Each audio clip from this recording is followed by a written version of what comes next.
Hello friends, welcome back to my channel. तो आज हम बनाएंगे हमारा उड़ीसा का फेमस काकरा पीठा। आज हम बिना स्टफिंग वाला बनाएंगे। स्टफिंग वाला पीठा मैंने पहले से अपलोड किया था, मैंने डिस्क्रिप्शन बॉक्स में दे दिया है, आप जाके देख सकते हैं। ऊपर से क्रिस्पी और अंदर से नरम, एकदम परफेक्ट पीठा आज हम घर पे बनाएंगे। तो वीडियो को एंड तक जरूर देखिए, अच्छा लगा तो लाइक शेयर सब्सक्राइब कर दीजिएगा। चलिए बनाते हैं। तो सबसे पहले हम कढ़ाई में डाल देंगे 2 कप पानी। आप यहाँ एक ही साइज का कप लीजिएगा। गैस को हाई फ्लेम में रख के अच्छे से गर्म कर दीजिए और इसमें डाल देंगे आधा छोटा चम्मच नमक और आधा कप चीनी। आप यहाँ चीनी का क्वांटिटी थोड़ा सा कम कर सकते हैं क्योंकि हम यहाँ बिना स्टफिंग वाला पीठा बना रहे हैं। और इसमें डाल देंगे थोड़ा सा इलायची का पाउडर और एक छोटा चम्मच सौंफ को थोड़ा सा क्रश करके लीजिएगा। अभी ये सबको अच्छे से उबाल आने तक गर्म कीजिए। फिर गैस को लो फ्लेम करके इसमें 1 कप सूजी दे दीजिए। सूजी यहाँ 1 कप ही लीजिएगा, जिस कप में हम पानी दिए थे बस उसी कप से 1 कप दीजिएगा। और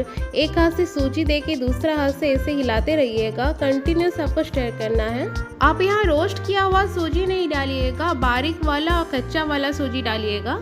बस आपको यहाँ और 3 से 4 मिनट के लिए लो फ्लेम में इसी तरह हिलाते रहना है। आप यहाँ देख सकते हैं सूजी धीरे धीरे टाइट हो गया है। अभी गैस को बंद कर दीजिए। एक थाली लीजिए या ऐसे प्लेटफॉर्म में ऐसे घी, 1 छोटा चम्मच घी देके इसके ऊपर सूजी दे दीजिए ताकि सूजी नीचे ना लगे। और इसको 5 मिनट के लिए ऐसे ठंडा होने के लिए छोड़ दे। बहुत ज़्यादा ठंडा नहीं करना है, जिससे हाथ में आप पकड़ सके, इतना ही ठंडा करना है। बहुत ज़्यादा ठंडा करने से सूजी एकदम हार्ड हो जाएगा और आपका पीठा अच्छा नहीं बनेगा। आपको यहाँ 4 से 5 मिनट तक अच्छे से इसे नीट कर लेना है। बहुत ज़्यादा प्रेशर नहीं देना है, बस हल्के हाथ से मिक्स करना है और हाथ में ऐसे थोड़ा थोड़ा घी लगाकर ऐसे नीट करते रहिएगा। अभी आप देख सकते हैं सूजी अच्छे से नीट हो गया है और हाथ में चिपक भी नहीं रहा है। अभी इसका आधा अलग से रख देंगे और आधा को हम बेलेंगे और थोड़ा सा घी लगा लीजिए। घी लगाकर अच्छे से हम बेलेंगे। आप देख सकते हैं डो एकदम सॉफ्ट है, बहुत ही सॉफ्ट है। आप चाहें तो यहाँ घी की जगह ऑयल भी ले सकते हैं। अभी हम बेलन लेके बेलन के ऊपर भी थोड़ा सा घी लगा लेंगे और एकदम हल्के हाथ से प्रेस करते हुए हम इसको अच्छे से बेलेंगे। थोड़ा सा मोटा रखिएगा, बस इतना ही आपको मोटा रखना है।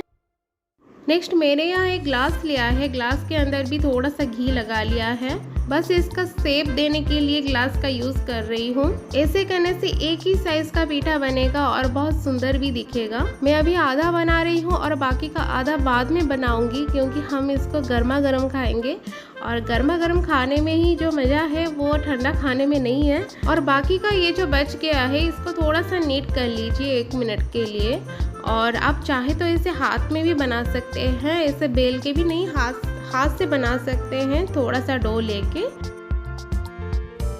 अभी हमारा पीठा फ्राई होने के लिए रेडी हो गया है। मैंने साइड में तेल को गरम करके रखा था मीडियम फ्लेम में। थोड़ा सा टेस्ट कर देंगे, थोड़ा सा डो डाल के। अच्छे से गरम हो चुका है। अभी हम डाल देंगे हमारा पीठा। आप यहाँ एक साथ बहुत ज़्यादा पीठा नहीं डालिएगा और आपको यहाँ मीडियम फ्लेम में फ्राई करना है। पहले 3 से 4 मिनट के लिए मीडियम फ्लेम में फ्राई कीजिए ताकि अंदर से अच्छे से पक जाए। फिर 1 मिनट के लिए हाई फ्लेम में फ्राई कीजिए ताकि ऊपर का जो लेयर है वो थोड़ा सा ब्राउन हो जाए। आप यहाँ देख सकते हैं पीठा को तेल में डालते ही कैसे फूल गया है। तो 2 दिन बाद जन्माष्टमी आ रहा है, आप उसमें भी इसको बना सकते हैं। इसको बना के भोग भी दे सकते हैं। बहुत ही क्विक रेसिपी है और बहुत ही इजी है, कोई भी इसको बना सकता है और इसमें इंग्रेडिएंट भी बहुत ही कम है।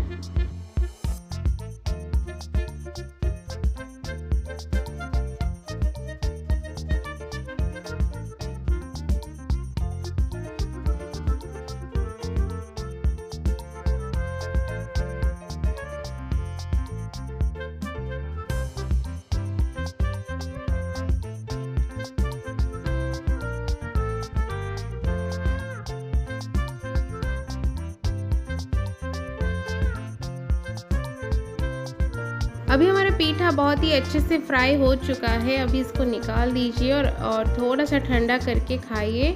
और इसी तरह आपको सारे पीठा फ्राई कर लेना है। तो आज का ये रेसिपी आपको कैसा लगा प्लीज़ नीचे कमेंट बॉक्स में कमेंट करके बताइएगा। अच्छा लगा है तो लाइक शेयर सब्सक्राइब कर दीजिए। मेरे वीडियो को एंड तक देखने के लिए आपको बहुत बहुत धन्यवाद। Bye bye.